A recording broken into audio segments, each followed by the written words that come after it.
Mental math कक्षा 10 का अगला प्रश्न कर लेते हैं। मैं हूं हरी सर और आप सभी बच्चे देख रहे हैं आपका अपना YouTube channel math with Hari sir, special Hindi medium के बच्चों के लिए बनाया है। प्रश्न नंबर 36 क्या कहता है, आइए इसको भी कर लेते हैं। और प्रश्न नंबर 36 ये रहा आपके सामने, ये देखिए। तो क्या कहता है, बड़ा ही इंटरेस्टिंग मज़ेदार प्रश्न है।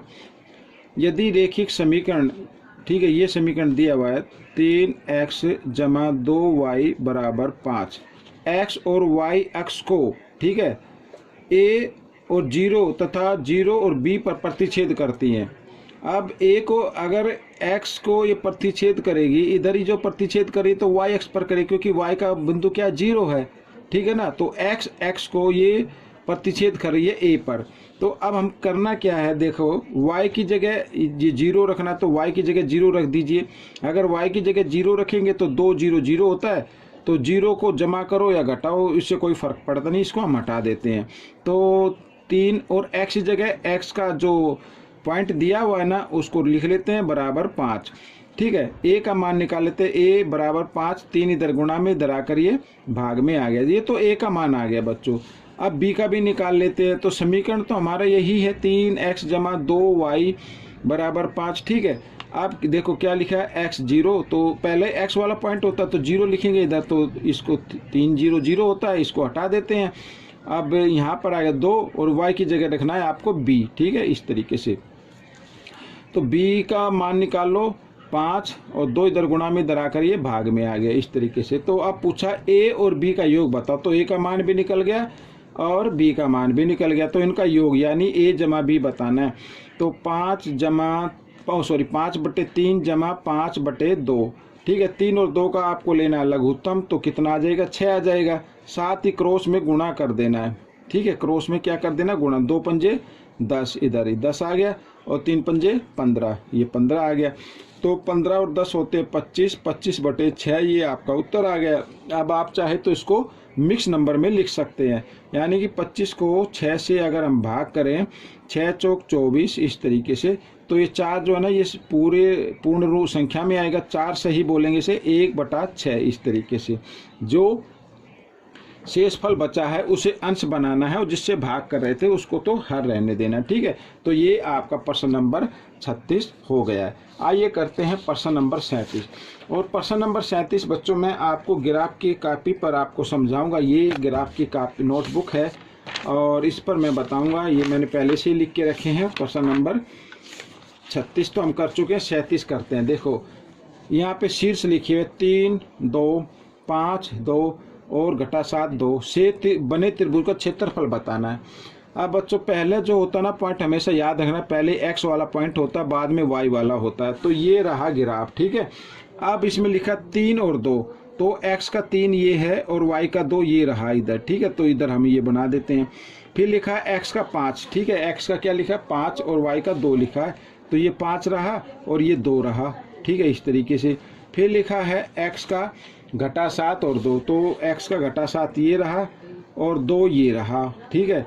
तो अब हम इनसे एक आकृति बनाते हैं, यानी इन तीनों बिंदुओं को, अब वो स्केल मिला नहीं बच्चों, ये टूटी हुई डी पड़ी थी, तो इसी से हम काम चला रहे हैं। ये देखो टाइम पर जो भी काम आ जाए वो सबसे बड़ी चीज़ होती है। अब मैं उसको ढूंढता रहता तो काफ़ी टाइम वेस्ट हो जाता।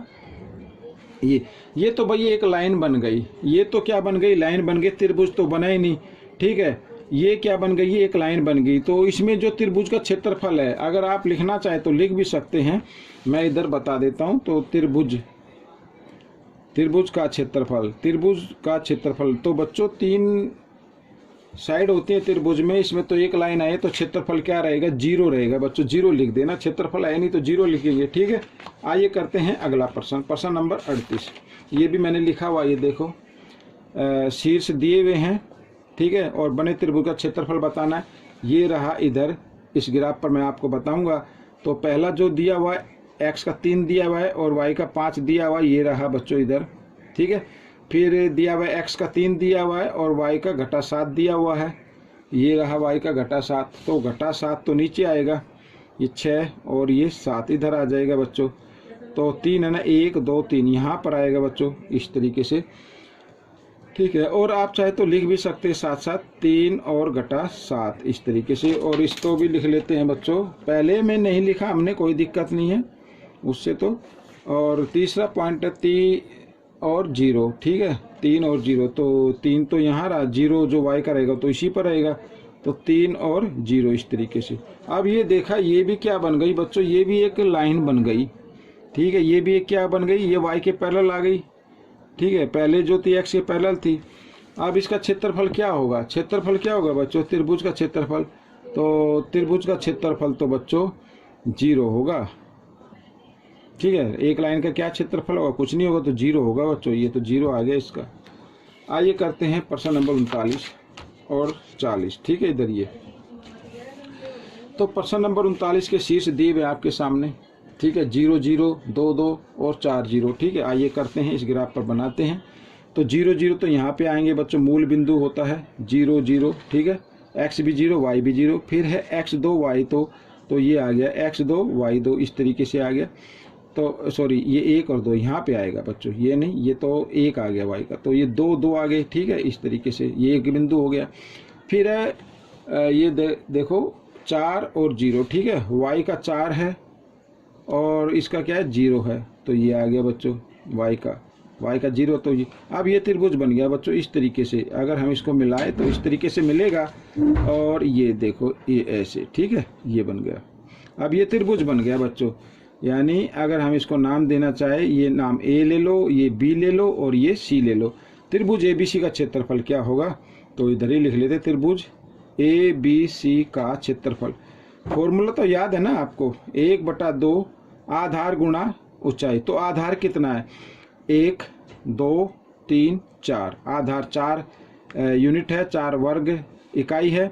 और ऊंचाई क्या हो गई, ऊंचाई 1 और 2 2 हो गई, ये आ गया 2, तो 2 से 2 कट गया तो 4, तो 4 वर्ग इकाई हम इसका लिख देंगे। ये आपका उत्तर बन गया बच्चों, ठीक है। इस तरीके से ये प्रश्न आपका हल हो गया है।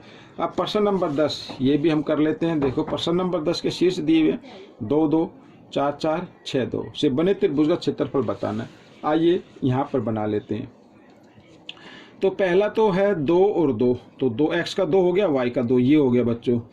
फिर है 4 और 4, तो x के 4 और y का 4, ये हो गया बच्चों इधर, ठीक है। फिर लिखा है 6 और 2, x का 6 है, ये रहा 6, और y का 2 है, ये रहा। तो अब इनसे जो त्रिभुज बनेगा उसका क्षेत्रफल निकाल लेते हैं बच्चों। इनको मैं मिला देता हूँ, और आप चाहे तो इसके ये जो बिंदु है ना, इनको भी आप लिख लीजिएगा। ये देखो इस तरीके से, तो थोड़ा सा, ठीक है। ये अब ये जो बिंदु आ रहे हैं, ये 2 और 2 का है, ठीक है। फिर 4 और 4 का है, ये रहा 4 और 4 का, इस तरीके से कोमा, और फिर है 6 और 2 का, ठीक है। अब इस त्रिभुज का क्षेत्रफल, इसको भी नाम दे देते हैं ABC, ठीक है। त्रिभुज ABC का क्षेत्रफल निकालना, तो इधर निकाल लेते हैं, लिख लेते हैं त्रिभुज ABC का क्षेत्रफल, ठीक है। तो फॉर्मूला क्या होता है, 1/2 आधार गुणा ऊंचाई, ये, ठीक है, ये आ गया। तो अब बच्चों देखो आधार कितना है, 1, ये 1 वर्ग, 2 वर्ग, 3 4, 4 वर्ग हो गया बच्चों, 1/2 गुणा 4। और ऊंचाई कितनी हो गई, 1 और 2, 2 वर्ग है, तो इसमें भी 2 से 2 कट गया, तो 4 वर्ग इकाई, ये आपका क्षेत्रफल आ गया बच्चों। तो ये प्रश्न आपका हल हो गया। तो बच्चों ये भी प्रश्न आपका हल हो गया। अब मैंने ग्राफ पर बताया बच्चों, आप चाहे तो इसको जो आपकी नोटबुक होती है उसके ऊपर भी थोड़ा सा आइडिया लगा के ग्राफ बनाकर, तो उस पर भी आप दिखा सकते हैं। तो बच्चों ये वीडियो कैसी लगी मुझे ज़रूर बताएं, और इसमें से सीखकर दूसरे बच्चों को सिखाना, ताकि आपके अच्छे मार्क्स आ सके, अच्छी रैंक आ सके। मिलेंगे न्यू वीडियो में, तब तक के लिए धन्यवाद।